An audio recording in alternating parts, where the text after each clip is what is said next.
아무리 지성이 발달하고 해박한 지식을 가졌다 할지라도 죽음과 부활을 이해할 수 있는 인간은 아무도 없습니다. 인간은 모두가 다 죽음으로 끝난다고 생각하지 그 이상도 그 이하도 생각하지를 못합니다. 막달라 마리아가 부활하신 예수님의 음성을 듣고 직접 보아서도 예수인 줄을 깨닫지 못하고 동산직인 줄을 알았던 것처럼 엠마오로 내려가던 두 제자 함께 대화를 나누고 함께 동행했지만 역시 그들도 예수님을 깨닫지를 못한 겁니다. 막달라 마리아도 그렇고 엠마오로 가던 두 제자도 그렇고 똑같이 그들의 눈을 떠주시고 그들로 하여금 예수님을 알게 하실 때 그때에서 깨닫게 되는 겁니다. 이것은 기독교가 무엇인가를 우리에게 가르쳐 주십니다. 기독교는 인간이 하나님을 찾을 수가 없고 하나님께서 인간에게 찾아오 주신 것이 기독교임을 우리에게 알게 해 주십니다. 수많은 고행을 하고 사람들이 득도를 함으로 무엇인가 깨닫게 되는 것처럼 생각하는 게 일반적인 생각인데 더 쉽게 말하면 내가 이만큼 치성을 들이고 수고하고 애를 써야 무엇인가를 얻어진다고 생각하는 게 일반적인 생각인데 기독교는 인간은 할 수 없음을 우리에게 가르쳐 주십니다. 주님이 우리에게 찾아와 주셔서 알게 해주시고 깨닫게 해주시고 만나 주셔야만이 우리가 바른 신앙을 가지고 그리고 바른 믿음을 가지고 살 수가 있다는 사실입니다. 믿음은 우리에게 나오는 게 아니라 그러므로 하나님 우리에게 주신 선물이라고 말해줍니다. 에베소 2장 8절 9절에 보면 이 부분을 말해주는데 우리 한번 같이 한번 읽어보겠습니다. 너희는 그 은혜에 의하여 믿음으로 말미암아 구원을 받았으니 이것은 너희에게서 난 것이 아니요 하나님의 선물이라. 행위에서 난 것이 아니니 이는 누구든지 자랑하지 못하게 함이니라. 아멘. 죄를 지은 인간은 죄밖에 나오는 게 없습니다. 아무리 부부간에 사랑한다 할지라도 조금만 비틀어지면 금방 인간은 죄밖에 나오는 게 없습니다. 악한 생각, 살인, 간음, 음란, 도둑질, 거짓 증언, 비방, 이것이 인간에게서 나오는 거예요. 성경은 우리에게 수없이 이런 부분을 가르쳐 주십니다. 주님께서도 입에서 나오는 것이 마음에서 나오는 것으로 이것이 사람을 더럽게 한다라고 말해 줍니다. 마태복음 15장 18절 20절인데 우리 한번 같이 한번 읽어보겠습니다. 입에서 나오는 것들은 마음에서 나오나니 이것이야말로 사람을 더럽게 하느니라. 마음에서 나오는 것은 악한 생각과 살인과 간음과 음란과 도둑질과 거짓 증언과 비방인 이런 것들이 사람을 더럽게 하는 것이요 씻지 않은 손으로 먹는 것은 사람을 더럽게 하지 못하느니라. 만물보다 거짓되고 부패한 것이 인간의 마음이다. 사실 인간처럼 부패한 존재가 없습니다. 오늘 주님께서는 부활의 날 새벽에는 막달라 마리아를 만나시고 그리고 늦은 밤 이 시간에 제자들에게 찾아와 주십니다. 유대인들이 무서워서 그들이 다 모여가지고 문들을 다 잠근 상태에 있습니다. 두렵고 무섭고 공포 분위기 있는 이런 상황에 예수님께서 찾아와 주신 거라 이 말입니다. 그런데 예수님께서 이렇게 찾아와 주신 것은 사실 이미 예수님께서 십자가에 못 박혀 죽기 전에 내가 너희에게 다시 오겠다고 말씀하신 그대로 약속을 이루신 것을 알 수가 있습니다. 요한복음 14장 18절 예수님께서 이제 마지막 만찬을 하실 때에 주께서 제자들에게 하신 말씀이죠. 우리 한번 같이 한번 읽어보겠습니다. 내가 너희를 고아와 같이 버려두지 아니하고 너희에게 오리라. 그리고 조금 있으면 너희가 나를 보지 못하지만 조금 있으면 나를 본다라고 말씀해 주셔요. 이게 요한복음 16장 16절인데 같이 한번 읽어보겠습니다. 조금 있으면 너희가 나를 보지 못하겠고 또 조금 있으면 나를 보리라 하시니. 그리고 주님께서 평강을 기원하십니다. 사실은 이 평강은 이미 예수님께서 십자가에 못 박혀 죽기 전에 평강을 너에게 끼친다라고 말해 줍니다. 내가 주는 평강은 세상이 주는 것과 같지 않다라고 말씀해 주셔요. 요한복음 14장 27절인데 우리 한번 같이 읽겠습니다. 평안을 너에게 끼쳐노니 곧 나의 평안을 너희에게 주노라. 내가 너희에게 주는 것은 세상이 주는 것과 같이 아니하니라. 너희는 마음에 근심하지도 말고 두려워하지도 말라. 부활하신 예수님께서 제자들에게 하신 첫 메시지가 뭐냐면 평강이었습니다. 평강은 지금 제자들에게는 맞지 않는 말이에요. 두려움, 공포죠. 무서움이죠. 평강은 두려움에 떠는 제자들을 바꾸는 새롭게 하는 단어입니다. 사실 제자들에게 절실하게 필요한 것은 평강입니다. 그런데 이 평강, 평안, 평화, 이것은 탐이 없어야 있는 거예요. 갈등이 있거나 담이 있거나 막는 것이 있으면 평강이 있을 수가 없습니다. 그런데 예수님이 오시면 담도 의미가 없고 어떤 위협도 의미가 없고 이 모든 것을 통과해서 닫힌 문을 통과해서 오신 것처럼 모든 평강이 주님에게서 있다는 것을 가르쳐 주십니다. 닫힌 문, 두려운 문, 의심의 문, 현실의 이런 문, 이 모든 것 예수님의 평강을 결코 막을 수가 없다는 것입니다. 진정한 평강은 부활의 예수님에게만 나옵니다. 우리는 가끔 요즘에 이런 말을 해요. 오늘도 좋은 하루 되세요. 좋은 말이죠. 좋은 하루 된다고 해서 되는 건 하나도 없어요. 평안하십시오. 여러분, 인간이 말하는 평안이라는 건 말뿐이지 있을 수가 없다 이 말입니다. 그런데 놀라운 일은 주님은 우리에게 평강을 주신다는 사실입니다. 여러분, 예수님께서 부활하시고 제자들에게 나타나셔서 너희에게 평강이 있을지어다. 이게 왜 이렇게 중요한가? 그것도 한 번이 아니라 두 번, 세 번을 반복한 이유가 어디에 있는가? 신자가 세상에 나가서 해야 할 일이 무언가를 가르쳐줘요. 교회가 세상에 보여줄 것이 무언가, 세상에 줄 것이 무언가를 가르쳐 주십니다. 그것은 평강이라는 사실이에요. 세상은 평강이 없어요. 돈이 아무리 많고 공부를 많이 하고 권력이 있고 높은 자리 있고 모든 것을 가졌다 할지라도 인간에게는 평강이 없습니다. 어느 집에 문을 열고 들어가 보십시오. 그 집이 고대광실 집에서 산다고 해서 평강이 있는 것이 결코 아닙니다. 평강은 하나님에게만 있는 것입니다. 주님은 제자들에게 전도하러 보냅니다. 둘씩 짝을 짓고 그리고 갈 때에 이렇게 말합니다. 너희가 어느 집에 들어가든지 먼저 평강을 빌라라고 말해줍니다. 누가복음 10장 5절인데 우리 같이 한번 읽어보겠습니다. 어느 집에 들어가든지 먼저 말하되 이 집이 평안할지어다 하라. 여러분, 교회가 세상에 전해할 건 평강이에요. 신자들이 불신 세계에서 들어갈 때 평강이에요. 평안이라 이 말입니다. 다투는 데 가서 평안입니다. 갈등 있는 데서 평안이라 이 말입니다. 평안은 평안한 사람에게서 나오는 거예요. 평안은 죽음을 이기시고 부활하신 예수님에게만 있고, 그리고 예수 믿고 난 후에 우리의 마음은 기쁨과 감격, 그리고 뭐가 있냐면 평안이 있다는 사실입니다. 이 세상 살아가는 데 있어서 근심, 걱정이 아니라 오히려 평안함이 있다는 사실입니다. 여러분, 사람이 몸이 아프고 죽을 지경이 되면 불안해요. 내가 죽는가 보다. 무슨 일이 생기는 게 아닌가. 여러분,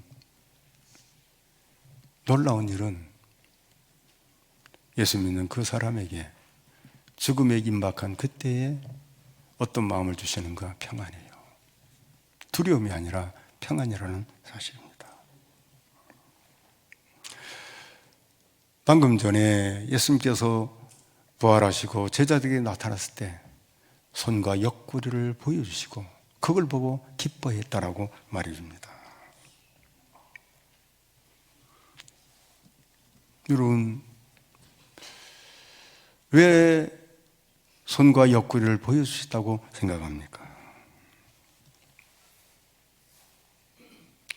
왜 예수님께서 굳이 못 박힌 자리를 보여주고 옆구리를 보여줬다고 생각하십니까? 만약에 그 흔적이 없으면 모르죠. 여러분, 부활의 주님께서 제자들에게 손의 자국과 옆구리를 보인 것은 확인하게 하신 거예요. 부활의 주님은 영광스러운 모습인데 그들로 하여금 그 모습을 보게 한 거라 이 말입니다. 놀라운 일은 우리가 어떻게 변할지 모르지만 부활의 주님처럼 변화한다고 말씀해 주십니다. 우리도 먼 훗날 이 세상을 떠나서 죽고 난 뒤에 주님 재림하신 그때 우리의 영혼과 육체가 하나 돼서 주님처럼 새롭게 변화될 것을 가르쳐 주십니다. 요한 1서 3장 2절 3절인데 우리 같이 한번 읽어보겠습니다. 사랑하는 자들아, 우리가 지금은 하나님의 자녀라. 장래에 어떻게 될지는 아직 나타나지 아니하였으나 그가 나타나시면 우리가 그와 같을 줄을 아는 것은 그의 참모습 그대로 볼 것이기 때문이니 주를 향하여 이 소망을 가진 자마다 그의 깨끗하심과 같이 자기를 깨끗하게 하느니라. 아멘. 먼 훗날 우리도 주님, 부활의 주님처럼 변화될 것을 말씀해 주십니다. 우리가 해야 할 일이 있는데 그것은 이 땅에서 깨끗하게 살아야 된다는 사실입니다. 우리는 먼 훗날 주님 만날 걸 내다보면서 깨끗하게 살아야 되는 겁니다. 주님은 특별히 평강이 있을저다라고 강조하면서 3번을 말씀하십니다. 성경을 잘 보시면 평강의 주체가 누구냐면 우리 주님이라고 말씀해 주십니다. 에베소 2장 14절에 보면 이렇게 말해 주는데 우리 한번 먼저 같이 읽어보겠습니다. 그는 우리의 화평이신지라 둘로 하나를 만드사 원수된 것 곧 중간에 막힌 담을 자기 육체로 하시고 부활의 주님이 오심으로 말미암아 하나님과 우리 사이에 막힌 담이 허물어졌다. 예수님을 통해서 우리는 직접 하나님께 갈 수 있음을 말씀해 주십니다. 신자가, 교회가 세상에 줄 수 있는 것이 무엇인가? 평강인 것을 우리에게 가르쳐 주십니다. 여러분, 사람이 왜 갈등해요? 평강이 없어서 그래요. 교회가 왜 싸워요? 평강이 없어서 그렇습니다. 이걸 다른 말로 말하면 하나님 은혜가 떨어지고 하나님의 평강이 사라질 때 다투고 싸우는 거예요. 부부간에도 마찬가지예요. 평안하면 다투지를 않습니다. 갈등하면 싸우는 거예요. 이게 우리 인간 세상에 있는 너무 중요한 것인 것을 가르쳐 주십니다. 사랑하는 여러분, 교회에 평강이 있기를 원하고 여러분 한 사람 한 사람에게 예수님의 평강이 함께하기를 기원하고 여러분의 가정에 주님의 평강이 함께 있기를 기원합니다. 고린도후서 5장 18절 19절에 보면 아주 중요한 말씀을 주시는데 우리 같이 한번 읽어보겠습니다. 모든 것이 하나님께로서 났으며 그가 그리스도로 말미암아 우리를 자기와 화목하게 하시고 또 우리에게 화목하게 하는 직분을 주셨으니 하나님께서 그리스도 안에 계시사 세상을 자기와 화목하게 하시며 그들의 죄를 그들에게 돌리지 아니하시고 화목하게 하는 말씀을 우리에게 부탁하셨느니라. 아멘. 주님께서 우리에게 무엇을 주시냐면 이 세상에 화목하게 하는 이런 사명을 주신 것을 가르쳐 주십니다. 화목케 하게 하는 하나님의 말씀, 복음을 주셨다고 말씀해 주십니다. 성경을 집에 가서 돌아보십시오. 가보면 서신서 보면 거의 서신서 초도에 보면 은혜와 평강이 너에게 있을지어다, 은혜와 평강이 너에게 있을지어다 계속 말씀하셔요. 교회에 은혜와 평강이 있어야 됨을 가르쳐 주시고 이것이 얼마나 중요한가를 우리에게 가르쳐 주십니다. 여러분, 예수님이 이 땅에 오신 목적이 확실한 게 두 가지예요. 첫째, 하늘에 계신 하나님께 영광이에요. 두 번째는 땅에는 하나님이 기뻐하는 모든 사람들 중에 평화라고 말씀해 주십니다. 두 가지예요. 예수님이 이 땅에 오신 목적은 첫째는 뭐예요? 하나님께 영광이에요. 두 번째는 땅에서는 하나님이 기뻐하시는 사람들 중에 평화라고 말씀해 주십니다. 누가복음 2장 13절 14절인데 우리 같이 한번 읽어보겠습니다. 호련히 수많은 천군이 그 천사들과 함께 하나님을 찬송하여 이르되 지극히 높은 곳에서는 하나님께 영광이요 땅에서는 하나님이 기뻐하신 사람들 중에 평화로다 하니라. 아멘. 맞아요. 주님이 이 땅에 오신 것은 하나님께 영광이요 그리고 우리 모두에게 평강이라고 말씀해 주십니다. 예수 믿는 신자, 그리고 신자들이 모인 교회, 신자들이 사는 가정, 거기에 우리의 삶의 방향, 목적이 있음을 가르쳐 줍니다. 그것은 평강이고 하나님께 영광이라는 사실입니다. 오늘 우리의 가정이 하나님께 영광이 되고 오늘 우리의 가정이 모든 가정이 하나님의 평강이 함께하기를 기원합니다. 사랑하는 성도 여러분, 정말 사람이 어느 때 불행한가? 사시나무 돌듯이 벌벌 떠는 그건 불행이에요. 그런데 내가 죽을 위경이 있어도 한치의 흔들림도 없고 두려움도 없고 떠는 것도 없이 차분한 가운데 하나님의 평강이 있는 그것은 아무도 막을 수가 없는 겁니다. 주께서 주시는 평강이에요. 예수 믿는 신자들에게 주시는 평강이라는 사실이에요. 내가 주는 평안은 세상이 주는 것과 같지 아니하다라고 말씀해 주십니다. 사랑하는 성도 여러분, 오늘 주께서 부활의 주님께서 제자에게 나타나서 말씀하셔요. 너희에게 평강이 있을지어다. 손을 보이고 옆구리를 보이고 그러면서 이렇게 말씀해 주십니다. 아버지께서 나를 보내신 것처럼 나도 너희를 보낸다. 보십시오. 평강을 주시고 그리고는 파송하고 있는 걸 우리에게 가르쳐 줍니다. 평강 없이 성도는 세상에 나갈 수가 없고 평강 없이 성도는 기능을 할 수가 없다는 사실입니다. 사랑하는 여러분, 세상은 죄악으로 가득해 있어요. 이런 세상에 하나님의 평강을 들고 나가야 되는 겁니다. 그런데 뭐가 없이는 이런 능력을 발휘할 수 없냐면 성령이 없으면 할 수가 없는 거예요. 그래서 22절에 이렇게 말씀하세요. 두 가지로 표현하는데 숨을 내셨다고 말씀하시고 성령을 받으라고 말씀하시는데 우리 같이 한번 읽어보겠습니다. 이 말씀을 하시고 그들을 향하여 숨을 내쉬며 이르시되 성령을 받으라. 여러분, 숨을 내셨다는 부분이 뭐가 기억나지요? 창세기에 하나님께서 사람을 흙으로 만드시고 그 코에 생기를 불어넣으시니 생명이 되었다. 주께서 숨을 내쉬고 성령을 받으라고 말씀해 주십니다. 무슨 말이에요? 성령을 불어넣어 주셔서 제자들을 새롭게 하심을 말씀해 주십니다. 성령으로 변화되지 않고 성령으로 무장하지 않고 세상에 보냄받음은 아무런 효력이 없음을 우리에게 가르쳐 주십니다.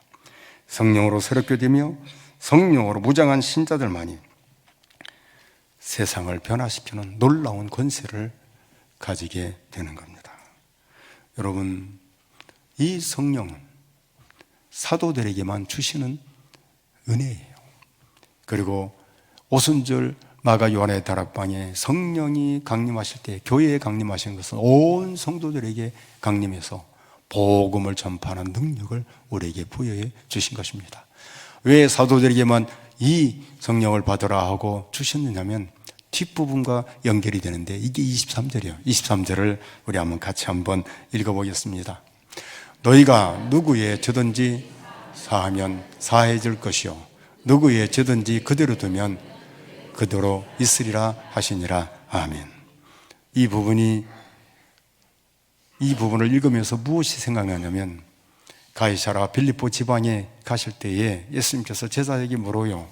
사람들이 인자를 누구라고 하느냐? 그럴 때에 예레미야나 엘리야나 선지자 중에 하나입니다. 그러면서 다시 물어봐요. 너희들은 나를 누구라고 하느냐? 그때 시몬 베드로가 주는 그리스도 살아계신 하나님의 아들입니다. 이때 예수님께서 칭찬해요. 바요나 시몬아, 내가 복이 있다. 이를 내게 알게 하냐는 혈육이 아니요 하늘에 계신 내 아버지다. 그러면서 교회에 대해서 말해줍니다. 교회의 권세에 대해서 말해줘요. 이게 마태복음 16장 15절에서 19절인데 먼저 읽고 설명하겠습니다. 같이 읽죠. 이르시되 너희는 나를 누구라 하느냐? 시몬 베드로가 대답하여 이르되 주는 그리스도시요 살아계신 하나님의 아들이시니이다. 예수께서 대답하여 이르시되 바요나 시몬아, 내가 복이 있도다. 이를 내게 알게 한 이는 혈육이 아니요 하늘에 계신 내 아버지시니라. 또 내가 내게 이르노니 너는 베드로라. 내가 이 반석 위에 내 교회를 세우리니 음부의 권세가 이기지 못하리라. 내가 천국 열쇠를 내게 주리니 내가 땅에서 무엇이든지 매면 하늘에서도 매일 것이요 내가 땅에서 무엇이든지 풀면 하늘에서도 풀리리라 하시고. 아멘. 여러분, 사도들이 주신 권한이에요. 무슨 권한이에요? 죄를 사하는, 죄를 거부하는, 매기도 하고 풀기도 하는 권한을 주신 거라 이 말입니다. 이게 교회에 주신 거예요. 우리 개인은 그게 없어요. 주께서 주시는 교회의 권위라고 말씀해 주십니다. 교회는 세상을 정죄할 수가 있는 것을 가르쳐 줍니다. 교회는 죄에 대해서 단호하게 거부하고 막아내고 그리고 또 몰아낼 수도 있는 게 교회라는 거예요. 교회에 죄가 있을 때 몰아내고 그리고 죄를 정죄하고 끊어버리고 그런 능력이 교회에 있음을 가르쳐주고 그게 사도들에게 주셨다라고 말씀해 주십니다. 사도들이 기록한 게 신약 성경이에요. 교회의 권세가 바로 여기에 있음을 가르쳐 주십니다. 우리는 결코 사도가 아니기 때문에 우리는 주의 말씀을 들어서 전할 때 예수 믿는 자는 살게 되고 믿지 않는 자는 영벌에 들어가는 반응이 똑같이 나오게 되는 걸 우리에게 가르쳐 주십니다. 여러분, 교회는 죄에 대해서 정확하게 판단하고 정죄할 줄 아는 게 교회입니다. 아무나 받아들여서는 안 되는 거예요. 교회는 정확하게 그것을 거부할 수 있어야 되고 그리고 죄를 회개할 때 그것을 용서해 주는 그게 바로 교회가 해야 할 일인 것을 우리에게 가르쳐 주십니다. 복음을 증거할 때 죄를 회개하고 돌아오는 자를 받아주는 게 이게 바로 교회가 해야 할 일이라는 사실입니다. 그러나 죄를 끝까지 사수할 때 그걸 끊고 거부할 줄 아는 게 교회인 것을 우리에게 가르쳐 주십니다. 오늘 우리는 예수님께서 제자들에게 나타나서 짧은 구절인데도 엄청난 말씀을 해주시는 것을 알 수가 있습니다. 다시 찾아오셨어요. 그들로 하여금 포기해 주셨어요. 손과 옆구리를 보게 하시고 예수님 것을 확인하고 크게 기뻐했다라고 말씀해 주십니다. 첫 마디는 평강이 너에게 있을지어다. 온 세상은 죄로 말미암아 공포, 두려움이 있죠. 근심, 걱정이 있는. 그런데 이 평강의 근원이 누구냐면 예수님이라는 사실입니다. 이런 자에게 오늘 우리에게 주시는 게 있어요. 성령을 받으라고 말합니다. 그리고 죄를 사하는 권세가 있고 거부할 권세가 교회에 있음을 우리에게 가르쳐 주십니다. 사랑하는 성도 여러분, 우리는 복받은 사람들입니다. 하나님 은혜 속에 살아가는 사람들이고 부활의 주님이 우리와 함께 하시는 복받은 사람인 것을 기억하시고 죄를 멀리하고 단호하게 끊고 그리고 눈물로 주님 앞에 돌아가고 성령 하나님을 의존해서 믿음으로 사는 저와 여러분들이 되기를 바랍니다.